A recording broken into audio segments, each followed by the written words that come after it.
আসসালামু আলাইকুম। আলহামদুলিল্লাহ, অবশেষে 4টা কোয়েল পাখি নিয়ে আসলাম। আলহামদুলিল্লাহ, সবগুলো পাখি সুস্থ আছে। তো আমি 2টা পাখি ছেলে আর 2টা পাখি মেয়ে এনেছি।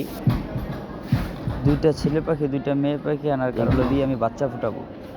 এই জন্যে আমি 2টা ছেলে পাখি 2টা মেয়ে পাখি এনেছি। পাখিগুলো রাখার জন্য এখনও খাঁচা বা ঘর তৈরি করা হয় নাই। আমার কাছে আগে থেকে কবুতরের একটি খাঁচা ছিল, ওই খাঁচার মধ্যে এখন 4টা কোয়েল পাখি রাখছি।